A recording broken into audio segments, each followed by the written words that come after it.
So, welcome everyone to lecture number, I think it's lecture number 17 of the lecture Statistical Theory, yes, 17, Statistical Theory for Deep Learning. As usually I start with a slide where we repeat what we did last time. We learned about the bound on the packing number of some set of functions with some finest easy dimension V index calculated G plus for the set of or subgraphs G plus of the set of functions G. And this bound is the epsilon packing number of G with respect to some L1 norm of some arbitrary probability measure mu on RL is 3 times then in brackets 2 EB divided by epsilon times log 3 EB divided by epsilon with exponent with z dimension of G plus. In the proof I started with a maximal packing of this set of functions, which is not possible if the packing number is if the packing number is in fact infinite, so it has to be assumed that the packing number is finite. But this is not a problem, and I think I told it already correct in the last time, because in fact we showed that if you have a packing of some finite size m, then this m satisfies this bound. And therefore the packing number cannot be infinite, because the right-hand side is finite. So I can assume it without loss of generality. Then the second thing what we have seen, what we need now is to get a bound on the packing number, and we need this bound on the packing number because we needed bounds on covering numbers, and we need bounds on covering numbers to control the difference between expectation and sample averages uniformly over function spaces. Well, we can easily get a bound on the BC dimension of subgraphs of some function if this function class G is finite dimensional vector space, because then the set calligraphic A consisting of all sets Z where G of Z is greater or equal than 0 for some fixed G and G, and you make the sets of all the sets. This set has VC dimension less equal to R, and R is the vector space dimension. And from this one you can conclude that if G is an R-dimensional vector space of function, then the class of all subgraphs of G plus, it can be written in the form of theorem 3.6, or as a subset, which can be written of some set, which can be written in the form of 3.6 with some dimension R plus 1. So you get the VC dimension of this class of subclass is less than R plus 1. This, of course, does not help us with our task, which is to bound something or to get some bounds for or to analyze the error of neural network estimates, because if you have a class of neural networks, then clearly it is not a linear vector space function, because these functions, as long as the activation function is not nonlinear, are highly nonlinear as a function of the inner weights. So we need some bound on the class of neural networks, and that's what we are doing today. Before I can also, I think I have a new version of the list of exam questions here also. As far as I remember, should be somewhere here. Maybe this one should be new. Yeah, June 13 looks new to me. Not at all. This one, yeah, let's go on until the last page. See what it is. Is this?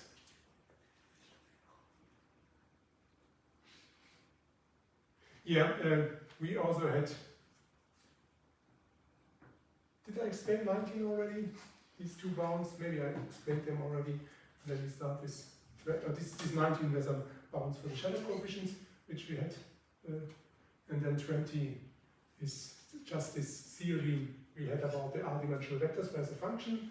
And then 21 is an application of the theorem 3.5, which I just presented, together with theorem 3.6 about the VC dimension, because you cannot apply theorem 3.5 to R-dimensional vector space of real functions, because if you have a vector space, then you have some linear combinations, and in this coefficient, in the linear combinations are unbounded, so you don't have this assumption that the function takes on values between 0 and some capital B. But what you can do instead, you can make a truncation of the function space, where the truncation of the function space consists of the truncated function, and the truncation of the function is just that you truncate the function values by replacing z by beta or minus beta if z is greater than beta or less than minus beta. Otherwise you leave it as it is. That's a t beta z. And then you have to show that if you have an, you should show here, if you have an R-dimensional vector space of real functions, you have beta greater 0, you make this truncation of the function space, then the packing number, epsilon packing number of this truncated function space with respect to any L1 norm, where we integrate with respect to an arbitrary probability measure, is less than 3 times 4e. Well, B must be beta, sorry. 4e beta divided by epsilon times log 6e beta divided by epsilon with exponent r plus 1. And you have now function values between minus beta and beta, and then you have to see that if you just shift these function values from minus beta to beta by adding to each function a constant beta, you shift them from 0 to 2 beta, then the covering number, then the packing number doesn't change. First trick, and the second trick, you have to see that the Pupnic-Chermaninkis dimension of the truncated function space is always less of the subclass of the truncated function space is always less than the Pupnic-Chermaninkis space of the original function space, and that you will show in the practicing course. In fact, this whole thing you will show in the practicing course. Okay, that's it here. Any questions? Oh, I heard from my secretary that there's a little bit, how to say, it's a little bit complicated for her to make this arrangement with the dates for the exam, because what you have to do, you have to send her really the form from the Studienbüro, and then you will get the date and the appointment reserved. And it doesn't help if you say, I want this date, and then she has to write back, but he sent me the form, then so it's a little bit complicated. And then there was also the point that, of course, on this list there's this list of the reserved exam dates on the web page. You can click on the email, but then the email will be copied in the wrong way in the email program, and your email will come back, so you have to write this email. Because the minus will be some strange signs in the TU minus Darmstadt, something like this. And the link doesn't work because there's a line break in its own. So don't send her emails about all these things, because I think you can figure it out. I think I basically made a mistake. I told her at the very beginning, the easiest thing is she should tell the people to come to her office and with the form, and then you can immediately get. Yeah, there was also this special case that someone wanted to make a reservation about a different day, of course the last day.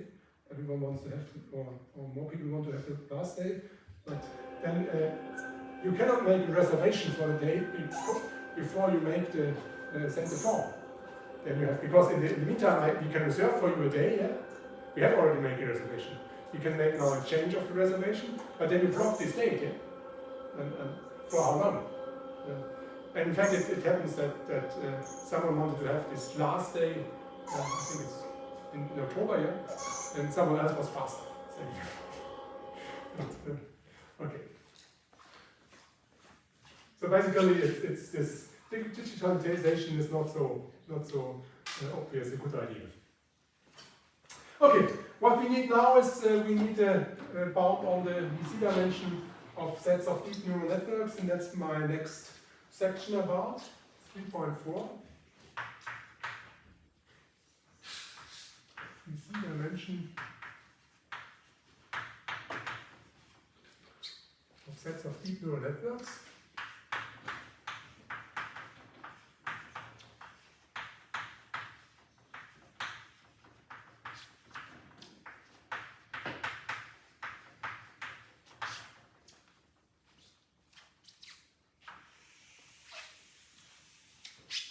And here I come up with a rather recent theory, more relatively recent. It's 5 years old, from 2019, from Peter Bartlett and co-authors. Theory 3.7.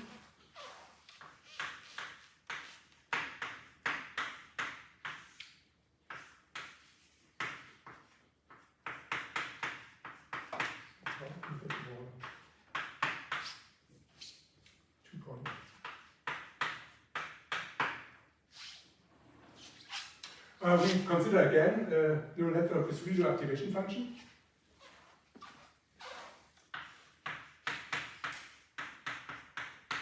That sigma of x equal to maximum of x0.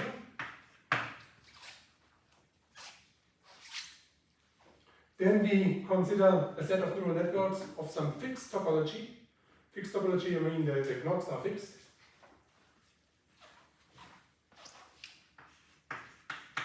What kind of topic F be a set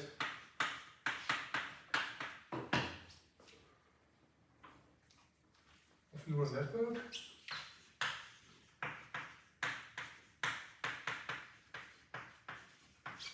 Of course, with activation function sigma.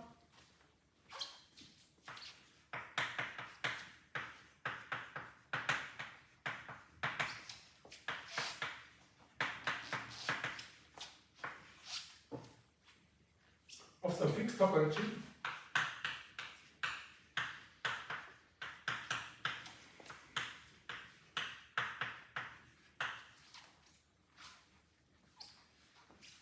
We have some depth. Is L.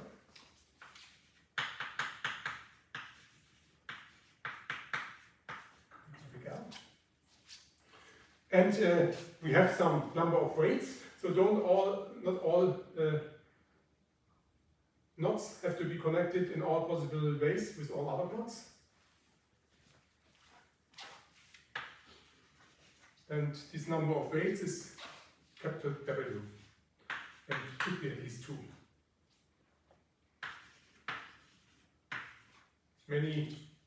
And these are the weights which are non-zero here. All other weights are permanently zero. Possible non-zero weights.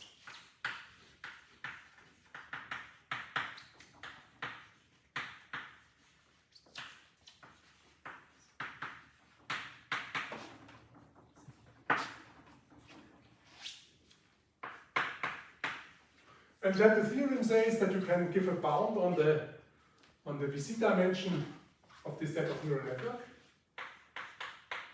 So of the set of subgraphs of this function class. And well, if you think what should it be? Well, one possibility is just the W, the number of weights. That would be the right candidate for it. But it also has to do with the depth.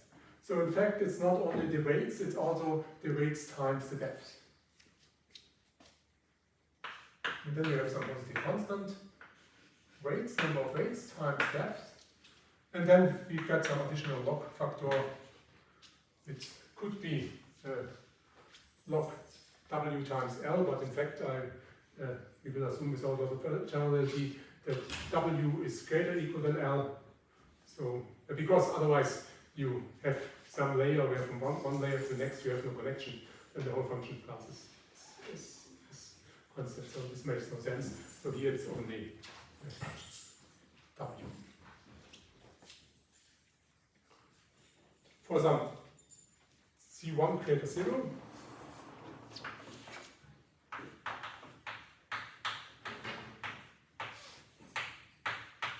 and this C1 of course does not depend on L, W, but also not on the number of neurons in a network.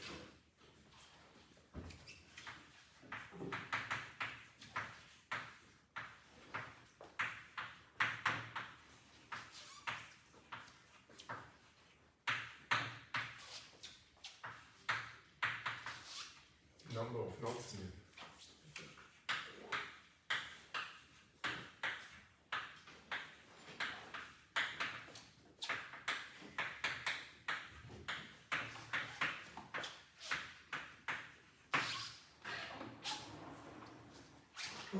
That's our main part. Questions?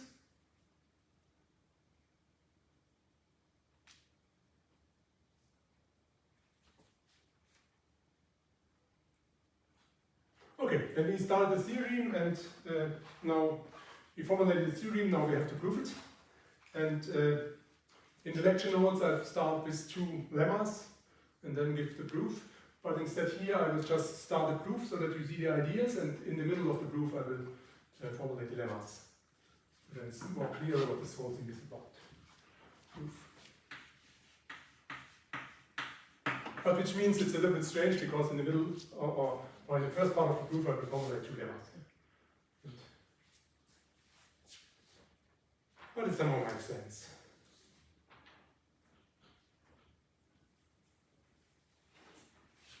So I start without loss of generality that I have W greater than L.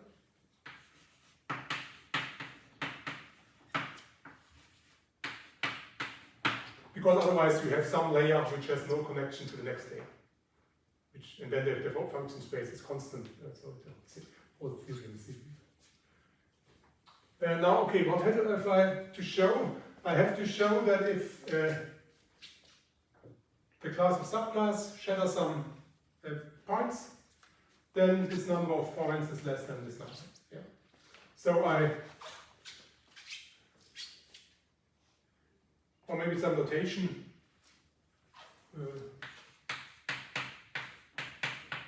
I didn't say what is the input. The input will be R with exponent D, so D-dimensional. So we have a class of functions f. And this function have, of course, some weights. Yeah? And the weights are denoted by theta. Rd to R. And theta is my weight vector. And these are just the non-zero weights. So it's from R with exponent WV. So it's just notation here. So this is the neural network.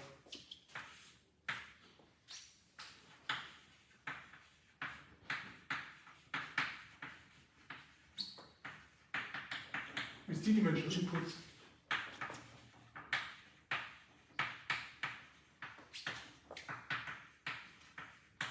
It has, of course, the depth L.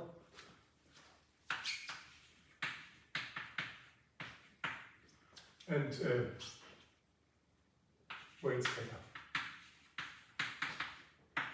Somehow or not. Question? Every function of... it's fine, over. Okay.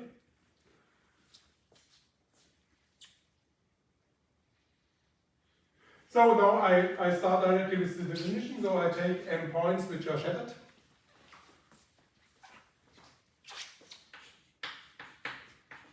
M be a natural number. Then I have these points. Points are x1, y1 until xm, yn. We have from Rd times R, which are shattered.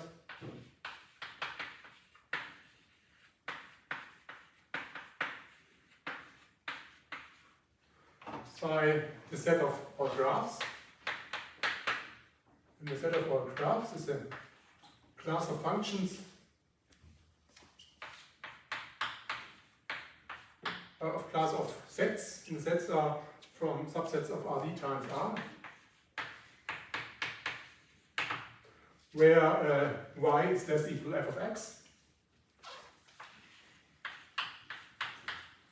And f is something from this calligraphic f, so it's an x theta, f of f x theta, and theta is an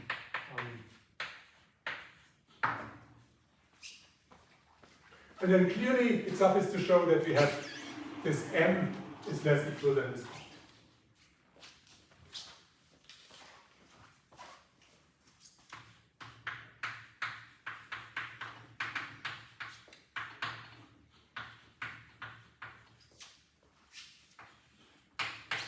That's what we are doing. M is less equal than Z1 times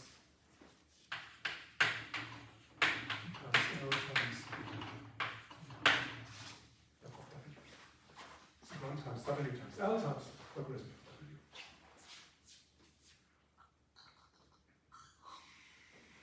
And the first thing what I do is I write this shattering, that this set of functions shatters these points in a little different way. And the key is to observe if x, y is in this set of points. So if you have y is less equal equals. So if you think that x, y is in the set of point, x, y, and then I have to write here a different letter, maybe x bar or x quibble, y quibble.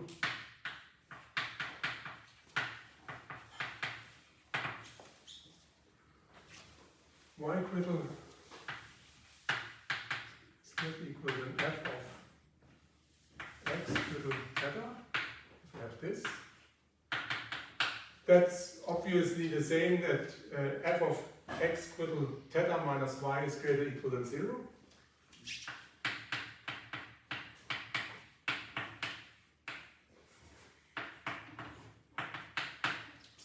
And that's the same that the sine of, I note the sine of f of, no, it's xy here, sorry, of x theta minus y is y.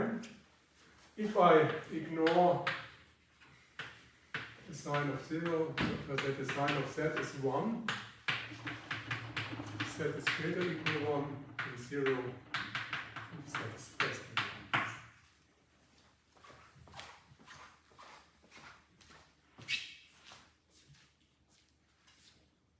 And if you know this, then you see that you can, whether xi, yi is in this subgraph depends only on the sign of f, it's an f, sorry, not an f, little here, f of x theta minus y, f of xi theta minus y. So we have,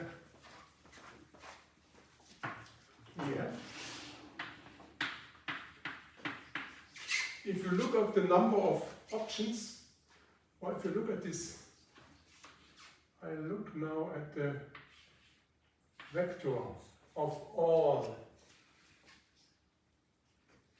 sine of f of x1 theta minus y1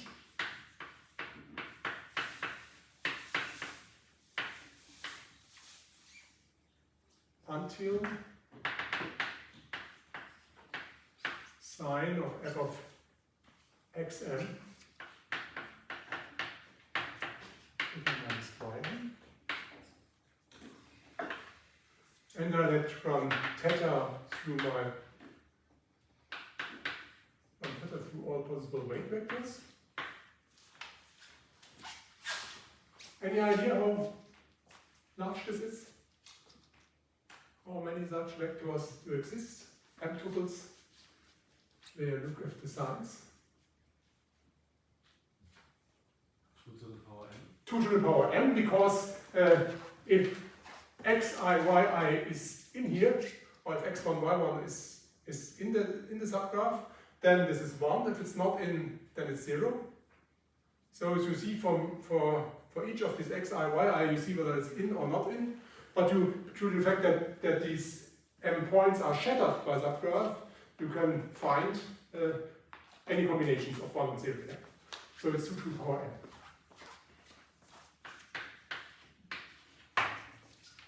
And the idea of the proof is now to derive an upper bound on the left-hand side, which will not be exponential in n, and which will depend on n, but will not be exponential in n.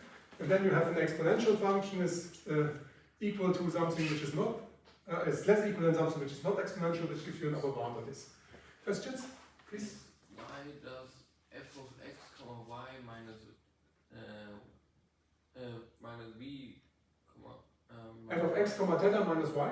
Yes, greater equal than 0 imply that sine of. Yeah, there's a typing error, or there's a writing error, I did not type, because the sign is just 1 there, which makes no sense, yeah? The sign should be put on the sign, which is 0, yeah? Correct.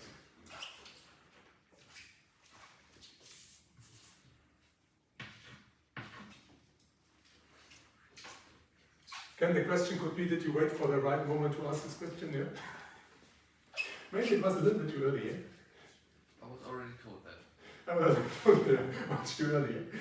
Well, maybe you will learn it until. And then, fortunately, I will not have any lecture with you anymore, yeah, after that. Yeah, because the advanced course is over, yeah. So, maybe you come into my beginning course, yeah, and then, but there will be a lot of other beginners. They don't know anything. Okay, questions so far?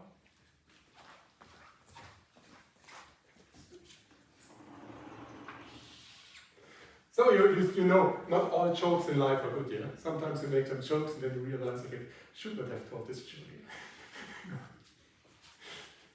Okay, but some of these are also good jokes. So what the point now is, I derive some bound here, which will be polynomial depending on n. But of course also depend on w, on l, and then from this I derive the right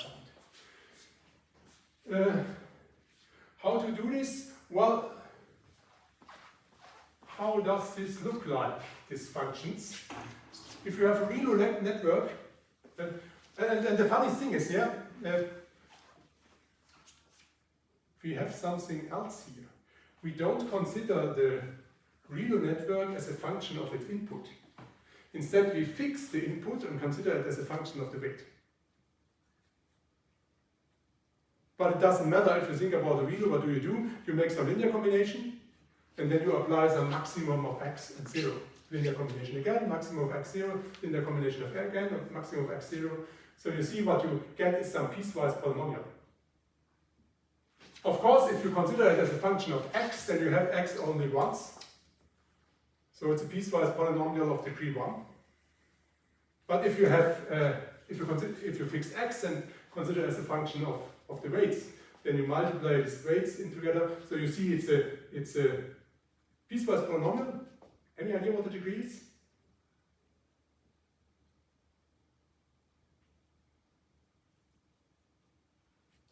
What determines the degree?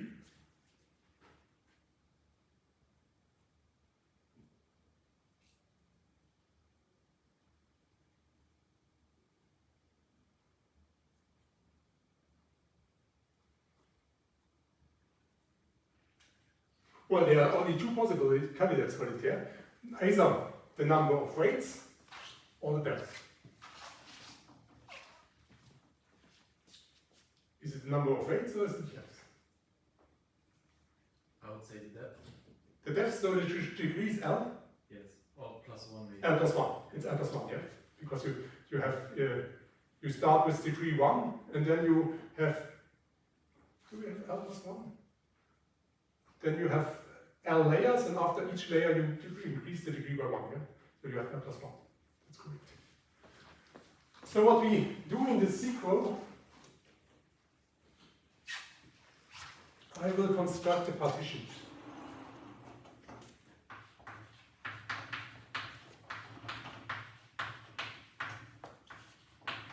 We will construct a partition.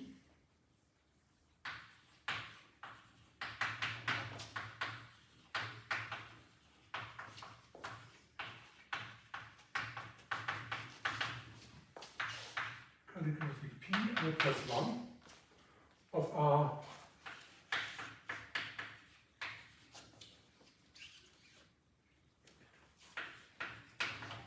such that the following two conditions hold.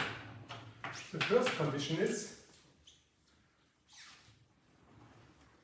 for each set in this partition, this functions f of x1 minus f of x1 theta until f of xm theta as a function of theta. These m functions are polynomials of degree L plus 1 for all theta in this set. So for each in P L plus 1, we have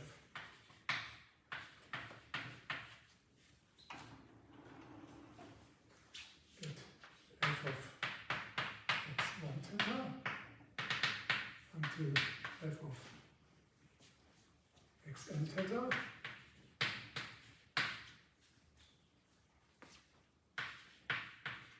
as functions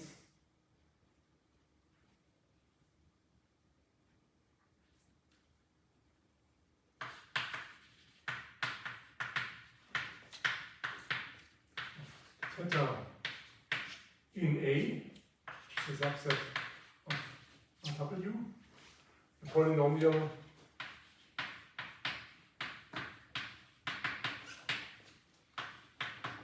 of degree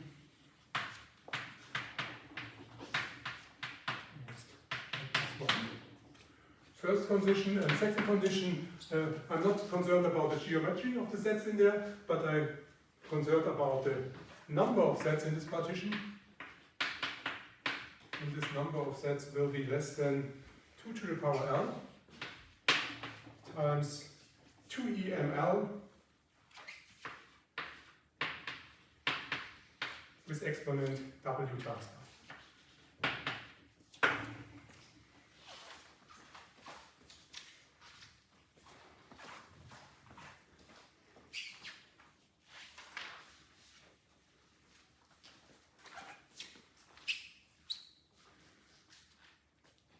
And then I apply a lemma, the first lemma of this.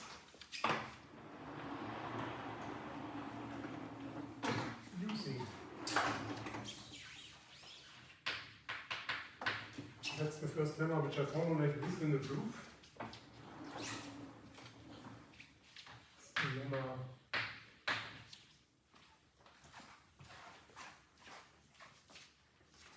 point 2.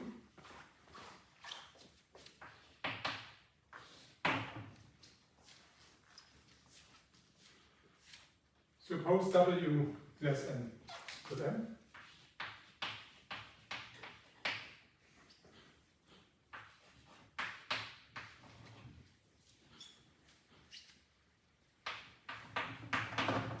Let F1 to Fm be polynomials of degree d, at most d, in W variables.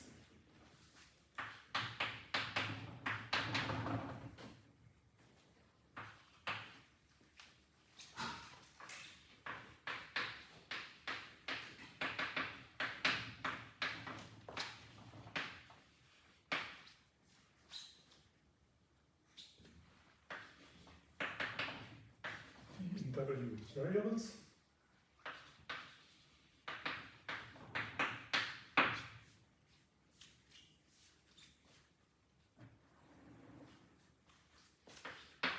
Then I look at the number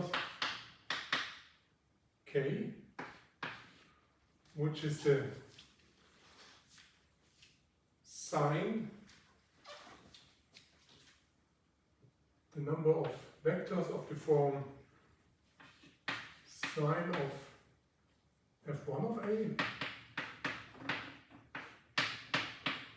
into sign of Fn of A,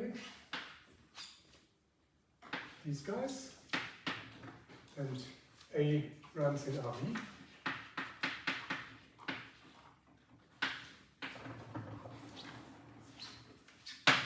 And then I present another bound on K.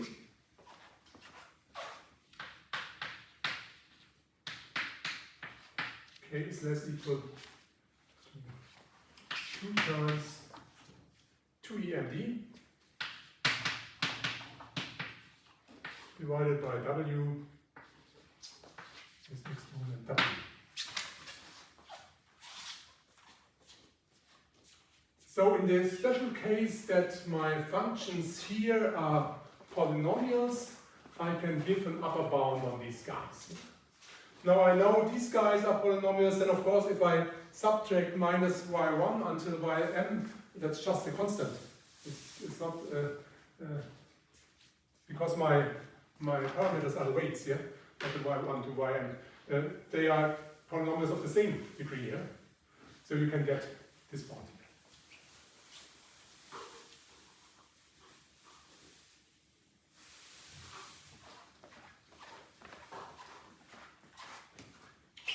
Okay, does this help us?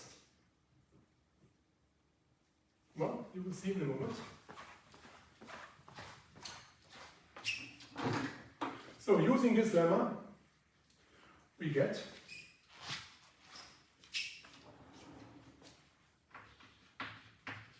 and we have later to talk about why this lemma was, yeah? But that's not our main task at the moment. We get, well, I start with this equation. 2 to the power m is this one.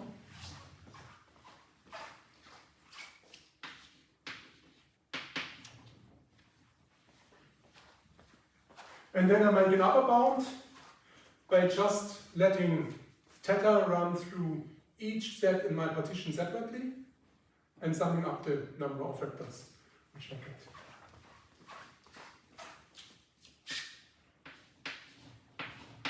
So let me run this one. And then we have this component here.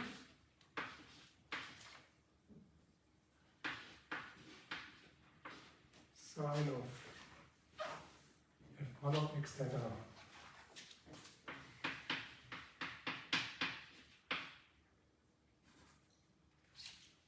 No, it's f of x1. x1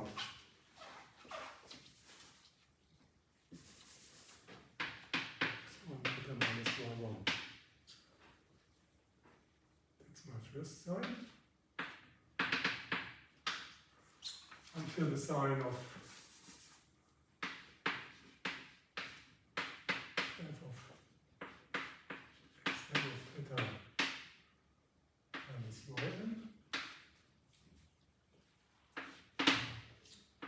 and we don't have now theta in our W, instead I have theta in A.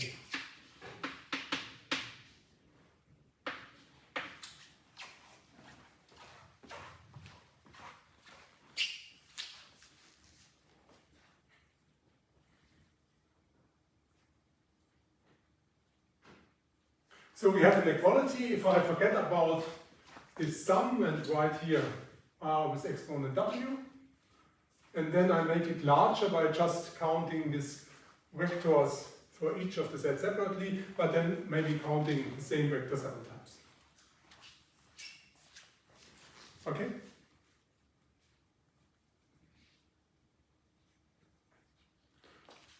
And now you apply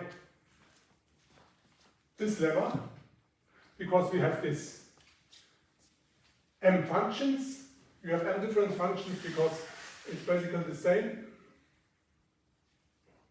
Yeah, but each of these functions is a polynomial in theta, because by construction of our partition is a polynomial, yeah? But you have different polynomials, because for the first polynomial you plug in x1 and then you subtract minus y1, and for the last polynomial you plug in xm and subtract minus y1.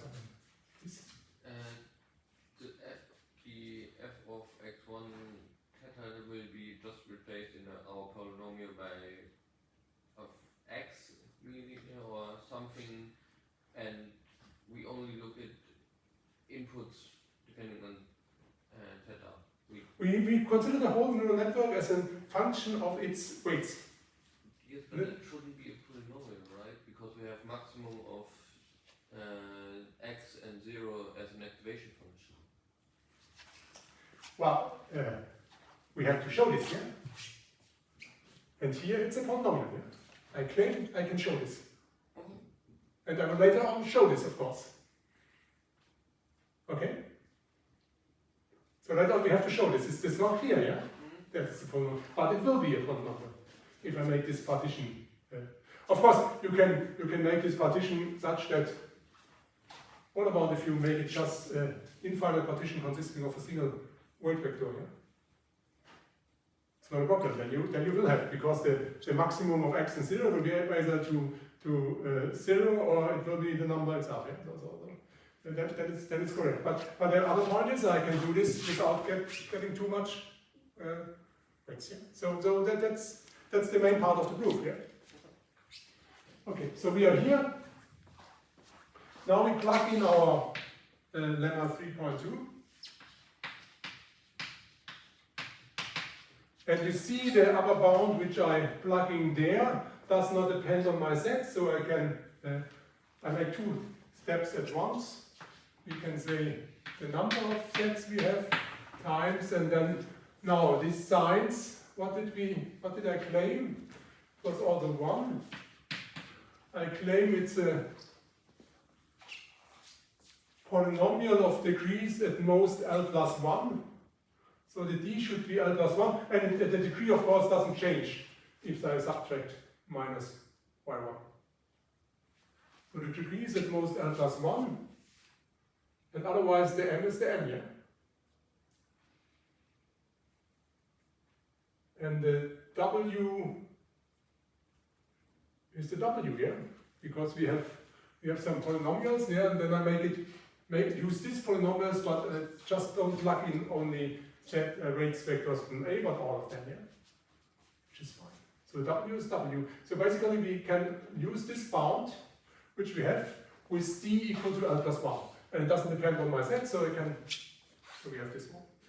2 times e times m times L plus 1 divided by w, and we have this one too, so I plug in 2.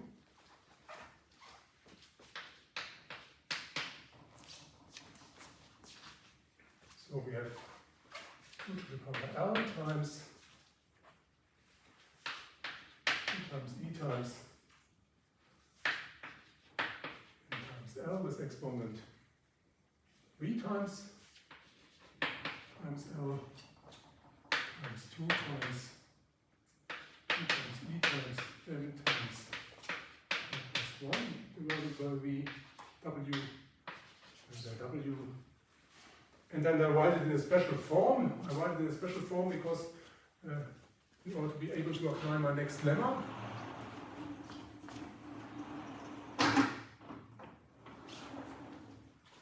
So we have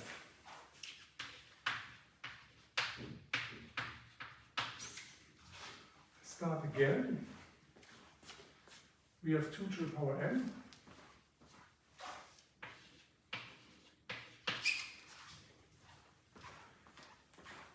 And I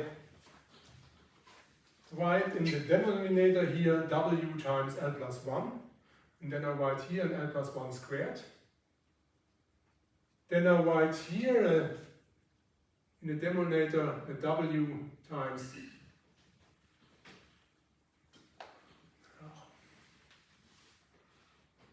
L plus 1. Then I have to add here a w times L plus 1 squared. And then I make a rough upper bound. I let the 2 to the power L then b. And I make a, because I want to, I got here a w times L, an exponent here w, which gives you a w times L plus 1. The exponent which I have here is w times L plus 1. I want to have this exponent also in the denominator here. And then I make the whole thing larger, both terms. And since I don't have a w here, but I will get a w here, I can forget about these 2, as you will see. So we have a 2em times w times L plus 1 squared, correct? 2em times w times L plus 1 squared. W times n plus 1.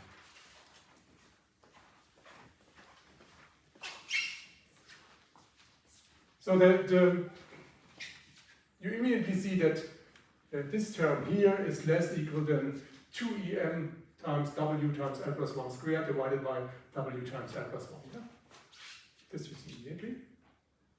You also see that this guy here is less than 2em times w times n plus 1 squared times w times n plus 1. So the whole thing will be these two, this basis times this exponent wl plus w, which is w times n plus 1. And then the only question is what happens with this 2. But in fact, I added here a w, and since I added here a w, I can forget about this 2 in the upper bound.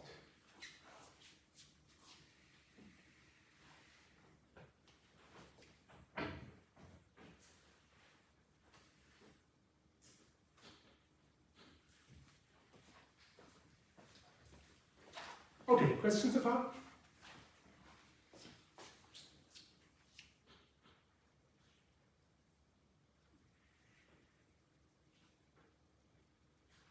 And now maybe you see what is happening. I have here a function which is exponential in n. I have here on the which is upper bounded by some function which is some polynomial in n. Then n cannot be arbitrarily large. So from this, and we had such an argument before in the proof of theorem 3.5. Also you had some log and some linear term, but log being greater than some linear term or something like this. Here we have some exponential function being less equal than some polynomial. So we need some technical lemma to get our bound. But maybe it's time for a break. So let's do a 5 minutes break. It's 10:37. I will go on 10:42.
Okay, I would like to go on.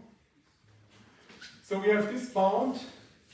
Now I use the second technical lemma, and this is a much more trivial thing than the previous one.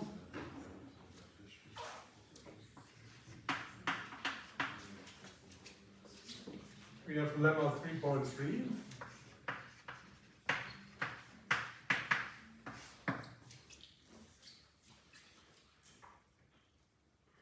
We have, suppose,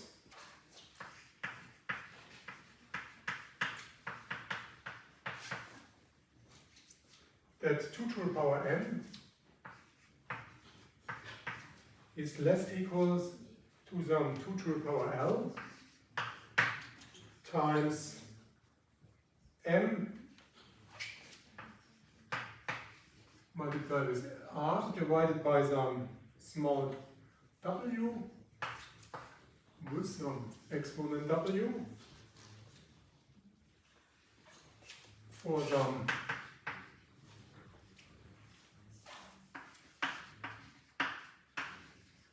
capital R might be greater than 16,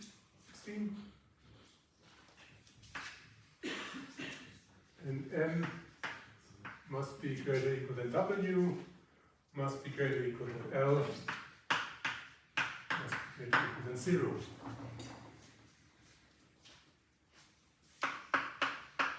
And then we have an upper bound on n, because then m is less equal L plus the small w times the logarithm 2 basis 2 of 2 times r and r times the logarithms of basis 2 of r.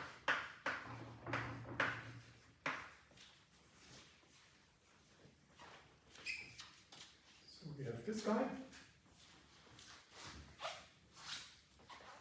And next we use this lemma.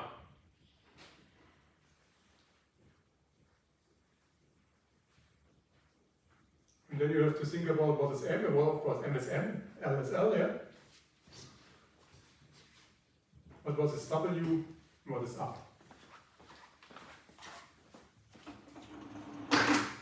We use this lemma with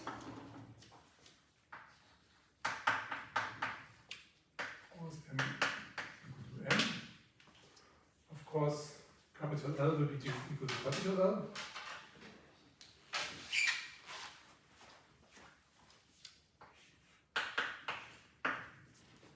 And now maybe you can tell me what is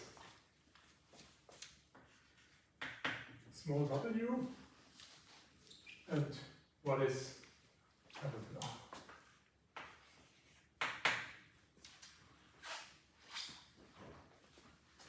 Small w should be m times L plus 1.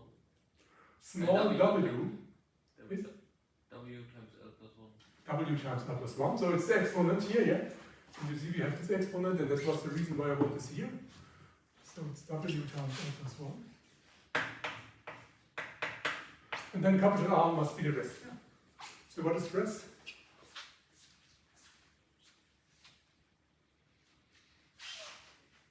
Is 2e w L plus 1 squared. 2 times e times w times L plus 1 squared. Then the question is, are the assumptions satisfied? Is r greater or equal than 60? First question.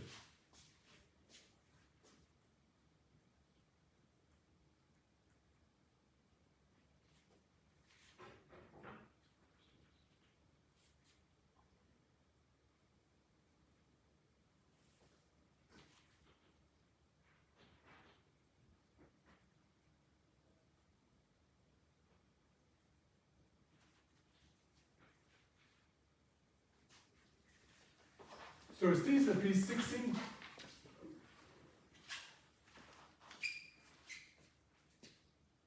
Well, you have to look in the theory here. What do we know about W?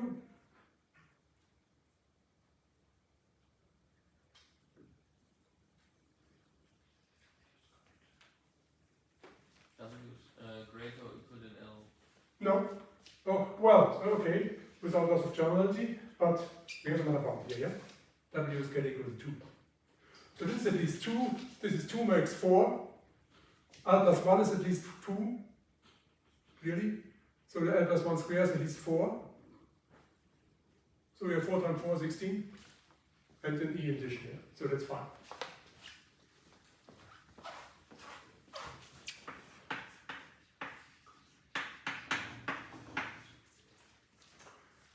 So what about m greater or equal than w?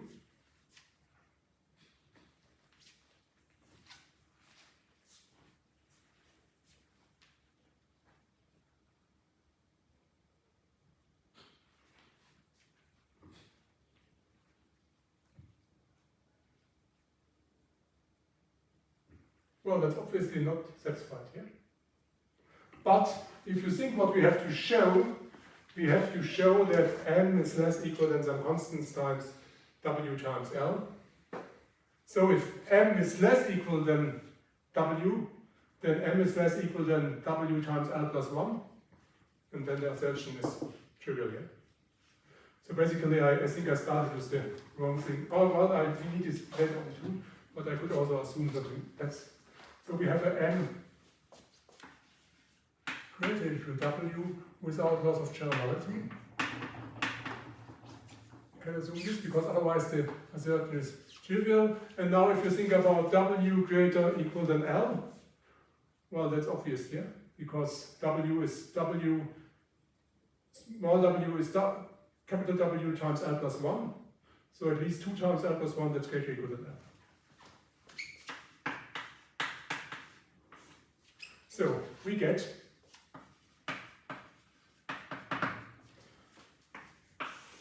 and now we should get the assertion here.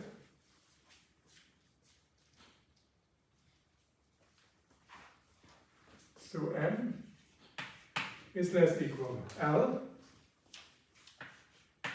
plus small w. W is capital W times L plus 1. Well, of course you oh, no, it's exactly this formula, yeah? W times L plus 1 times log of basis 2 times 2 times R. So it's 2 times, now I can plug in the R. 2 times P times W times L plus 1 squared times log 2 of, and again I plug in this guy.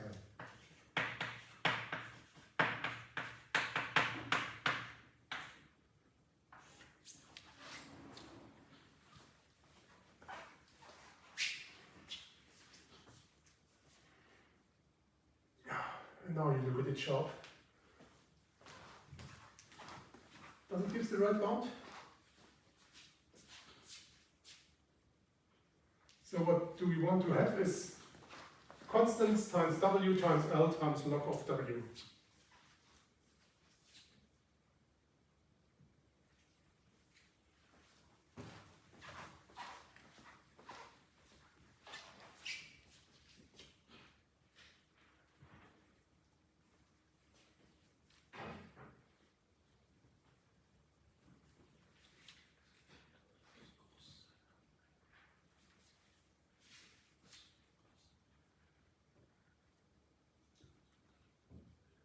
Well, of course, you can forget about the L at the very beginning, yeah? Because that's less than constant times W times L times log W, yeah? Here you see that's a constant times L plus, that's W times L plus 1, that's equal than the constant, so 2 times W times L, yeah?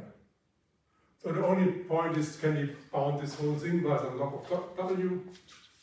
So first L plus 1 squared can be upper bounded to W. Yeah, so that's basically some W. So basically that's some W with exponent 3.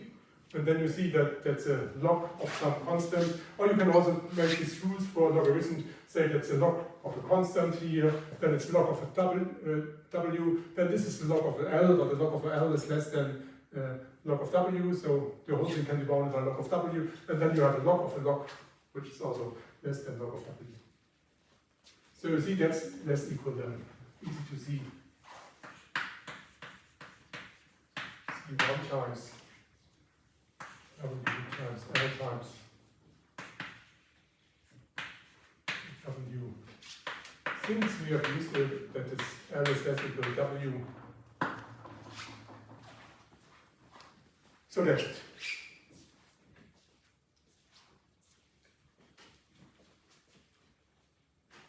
Now you see, now we have proven the theorem modulo 3 gaps. The first step was the proof of 1 and 2. The second step was the proof of theorem lemma 3.2. And the third gap is the lemma 3.3. 3.3. Three things we have to show in the sequence. Questions?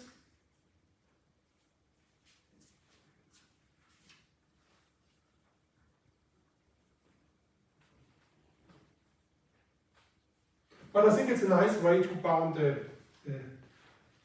VC dimension, to arrive at bound of the VC dimension. Basically, you looked at the shadow coefficient, and the shadow coefficient, if you plug in n equal to the VC dimension, is 2 to the power VC dimension. And if the shadow coefficient as a function of n is a polynomial, you get another bound on the shadow coefficient. Something like this is easy. And then there was some mysterious lemma here about the number of signs some polynomials, vector of polynomials can achieve, yeah? That's a little bit strange. And that will be in fact a thing which I don't prove completely. I will just give a sketch of the proof, because this is nothing about stochastics. We finally go on to algebraic topology, not stochastic. Like this. But you will see what it. And then there's this nice construction here, which we will do, I think, next time. And what I can do now is this. Well, basically, I could say, please look in the lecture notes, because the technical lemma are trivial. But unfortunately, I made a typing error in the lecture notes, so the proof is not understandable. So I have to do it here. I was looking at this morning and thought, okay, this proof is somehow wrong. But it was a classical example of some typing error which should not occur. Because this typing error makes the proof even hard to understand. Okay, questions up to that point? Because now I can start to clean the blackboard. So I start with the trivial thing, the proof of lemma 3.3.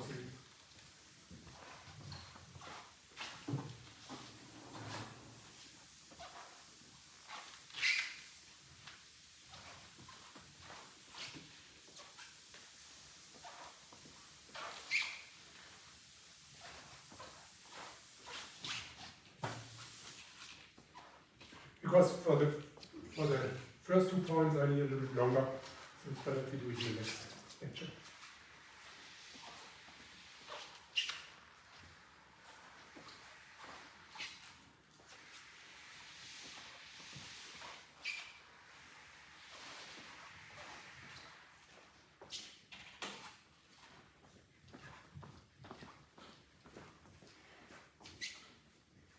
Okay, that's proof of lemma 3.3.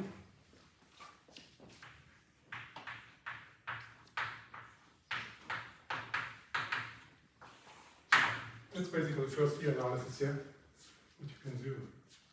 So we want to show that 2 to the power m less equal than 2 to the power L times m times r divided by w with exponent w implies m less equal to this bound here. We do it by contraposition. So I show if m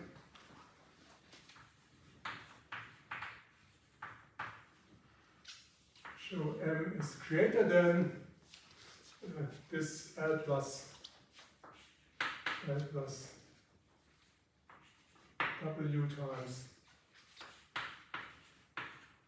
2 times 2R times log R. This implies that 2 to the power m is greater equal. And then instead of 2 to the power m greater equal, I show that the log of the left-hand side is greater than the log of the right-hand side. So m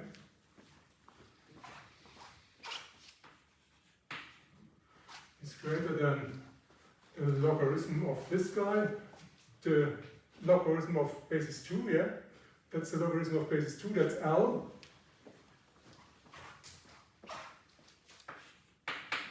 Plus the W times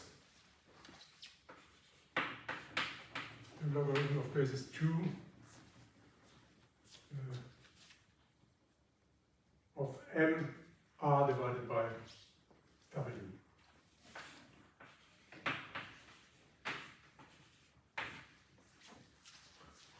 I think that should imply the assertion.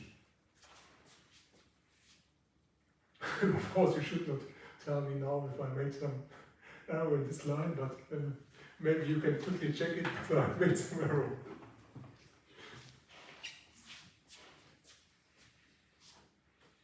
But we make some contraposition, yeah? This first one is exactly the one, and the second one is the, and then I make a second thing because I make a log 2 of two sides here, and that should be okay. So. And basically you show that m minus this side is greater or equal to 0. And then I set this as a function of m minus this side, so that x is equal to x minus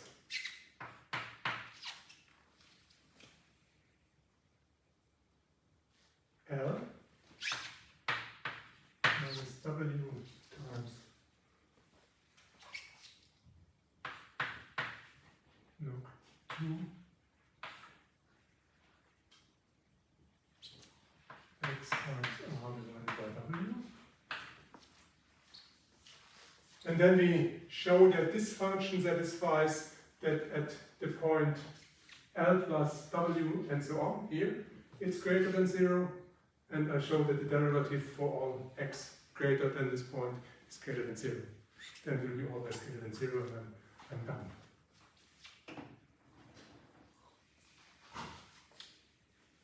So far this is shown.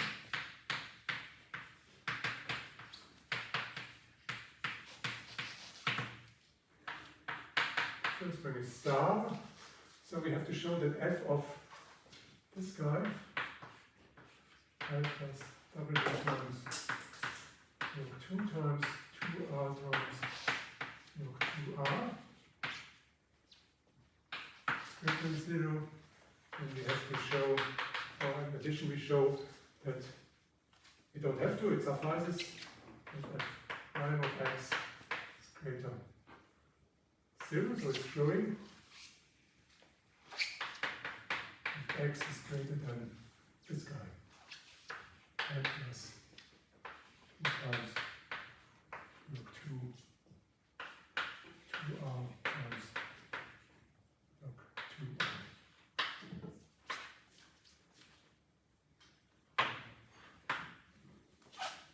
Because then you see that at the point L plus W times log 2 times 2r times log 2r, this is greater than 0, and since it's monotonically increasing, it's all the time greater than 0. So it will be especially greater than 0 for this m, and that is what we have to show.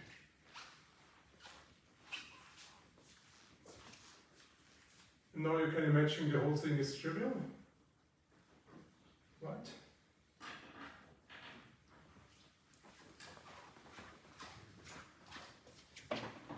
Proof of star.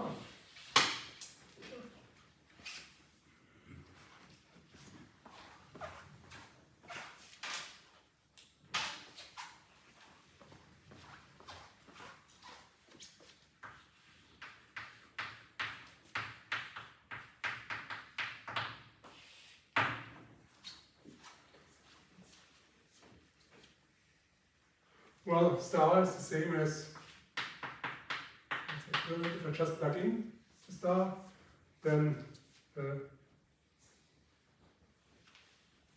I plug in this argument for x, L plus W times log 2 times 2r times 2r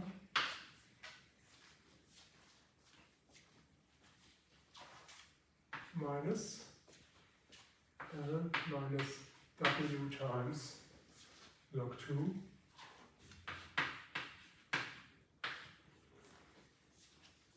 of the argument times R. Well, let's do it. L plus W times 2 2R times log 2R. This guy times R divided by W, and this must be greater than 0, right?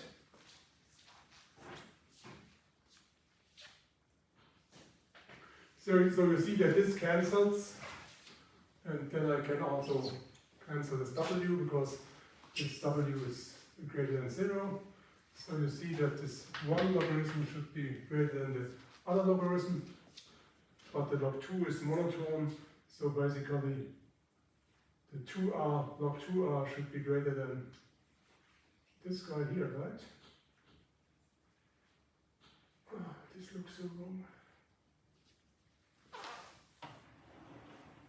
Es sieht a trivial problem.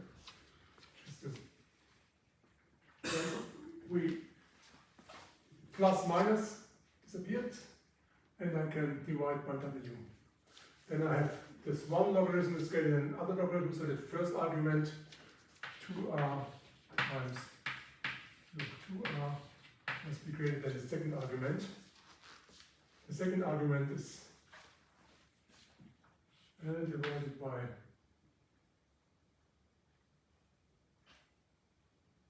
oh yeah, and I have an R here, that is here. R times, I nearly forgot it. L times L divided by W plus log 2r times log 2r. I think we have this guy. Looks better now, yeah? Because now you see you can cancel this guy, and then you have an both sides you take to power 2, or you compute 2 exponents of both sides here. So then you see that's an 2 logarithms of r squared, so that's should be r squared. It should be greater than 2 to the power L divided by W times, and now you have 2 to this power times 2, well, this gives 2r times 2r, which is equivalent that r divided by 2r is greater equal, or is greater than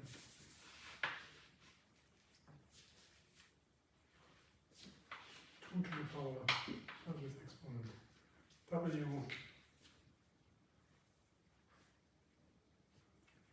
times 2. And if you look at L divided by W, L divided by W is less equal than 1.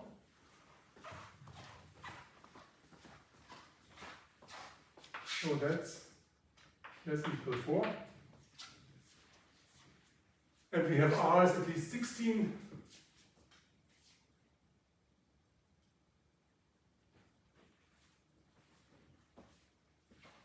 The log 2 of R is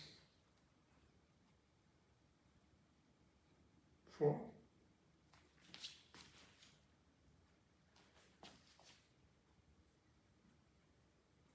doesn't look like 4 divided by 4, yeah? Or do we have r greater 16? No, I have r greater equals 16.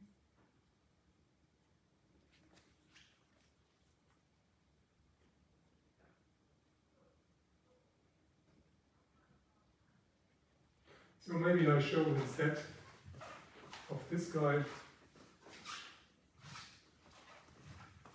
I try to show that at this point it's greater equals 0. If it's greater equals 0, and after that strictly monotone increasing, then it will be for greater values all the time, strictly greater than 0 here. So this is correct for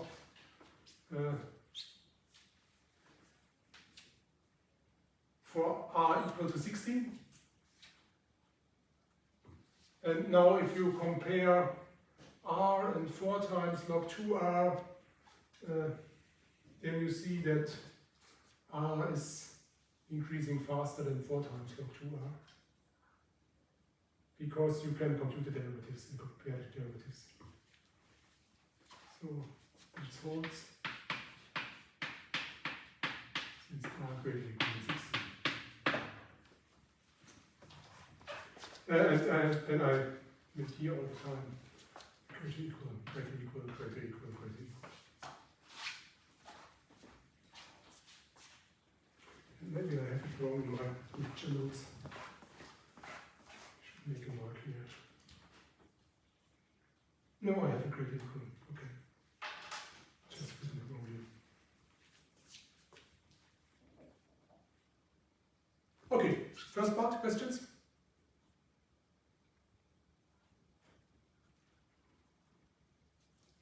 And the second part is actually easier.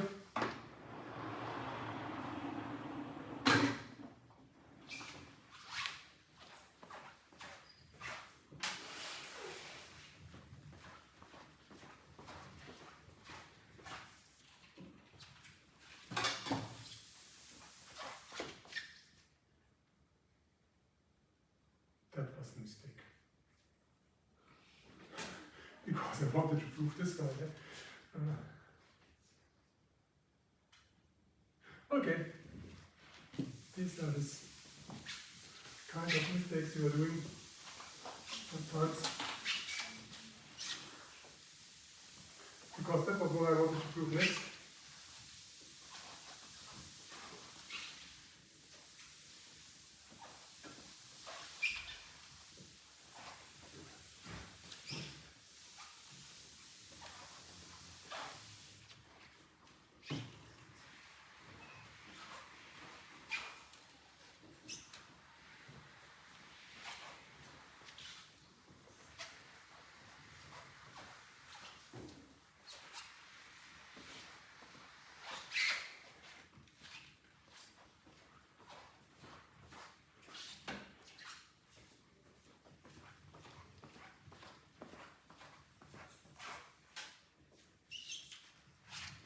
So we need now a proof of star-star.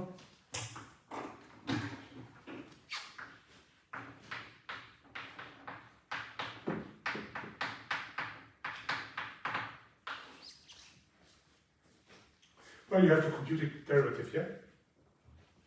How to compute the derivative of this?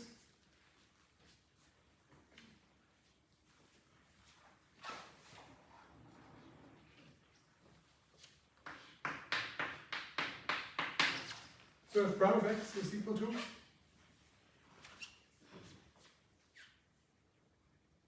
so how do we compute the derivative of the logarithm with basis 2?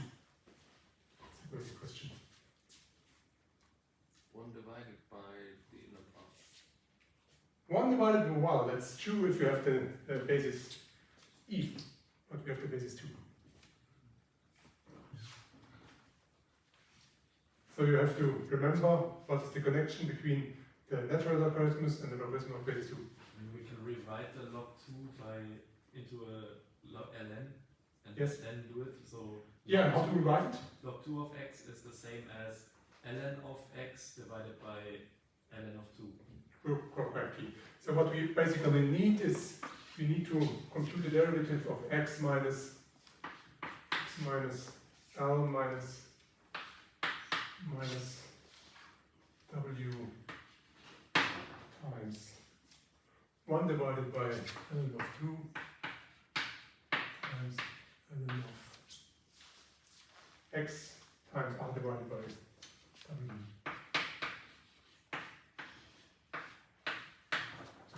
And now you can compute it okay? Because of course the x derivative is 1, the L is not 0, the factor you just move, let it stand as it is, and then this derivative logarithm is 1 divided its argument, so it's 1 divided by x times r divided by times the inner derivative is r divided by r divided by w. So you see the whole thing is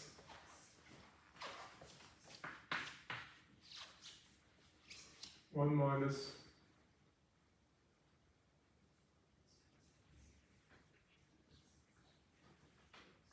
well, it cancels, yeah. W divided by ln of 2 times 1 divided by x, yeah.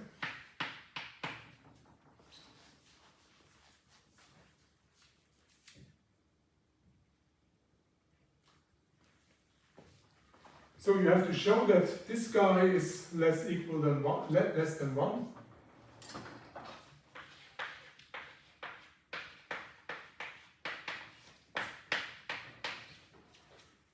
That basically, or this guy is greater than 0, so this guy is less equal than 1.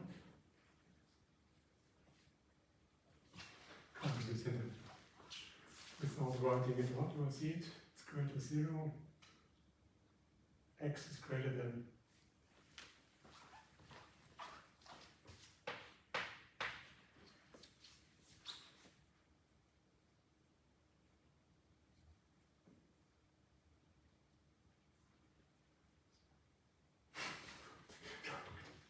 so if you have this one, then you bring it on the other side, then you get, and 1 over x is less than, so x is greater than w divided by ln 2.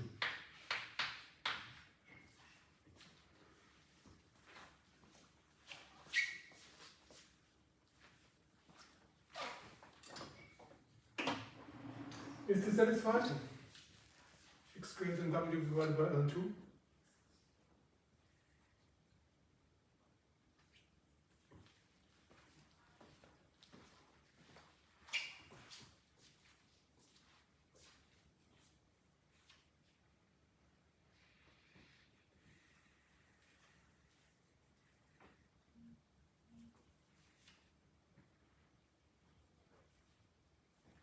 Well, you know this guy here, yeah? X is greater than, if you forget about the L, then you see it's greater than W times log 2 of 2R times log 2R, and then now you have to think about what R was here. R was at least 16, so 32 times 4, 128 log 2. That's kind of number. 8, 9, 10. Doesn't matter, but 1 divided by ln of 2 is ln of 2 is, it was something like 0.7 or something, yeah? Less than 2. So which holds.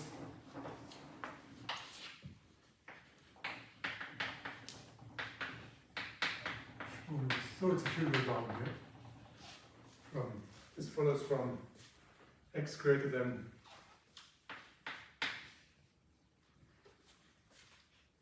w times log 2 2r times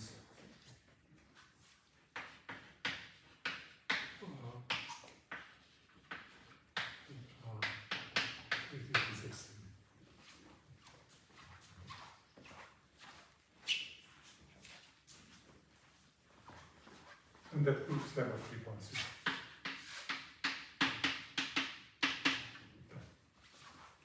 Questions?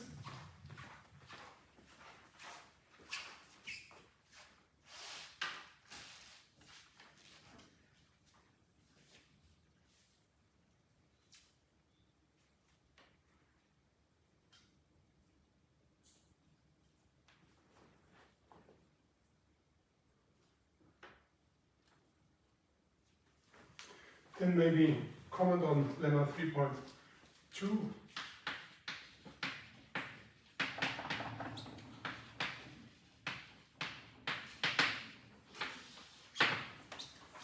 We have polynomials in degree at most d in w variables if you have univariate polynomials.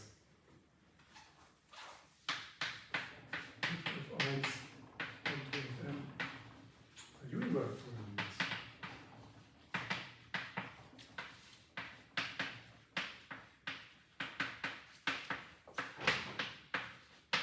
Go on of degree d.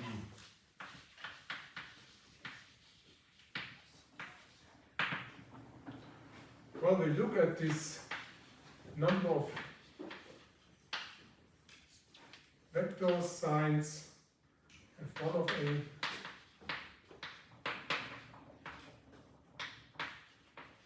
signs m of a.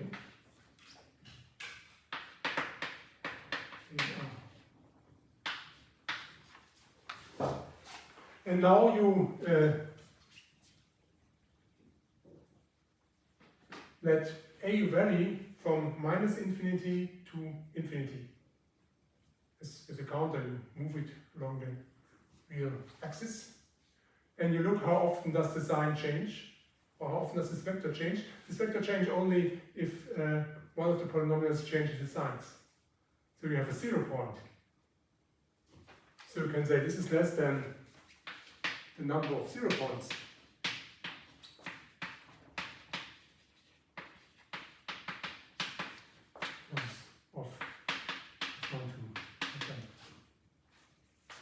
Now you have a polynomials of degree d.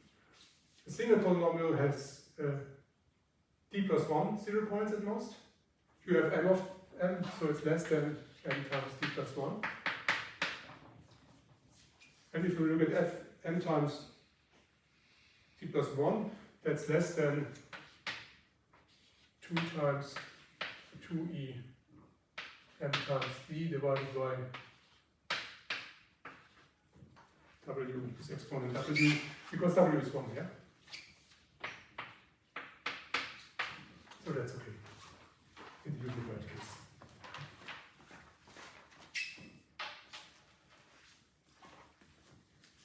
So that's easy. And now the question is how to do it in the multiplied case.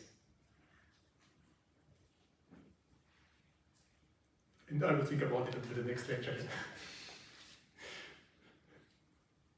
I still don't understand the complete proof, but I have some idea, something like this. Okay, and we don't make the proof. So there's no point here. It's always a well. It's a point if you. I don't know whether you ever applied in mathematics any theorem where you did not have know the proof. Yeah, that's a little bit of a risk because if you do it, it might be that this theorem is wrong. Yeah, and then your whole thing is wrong. Yeah, the whole what you apply. Yeah, so. In my lecture, it's usually not the case, but here it will be the case. We won't make the complete proof because it goes into some other field. Okay, so thank you. See you on Wednesday again.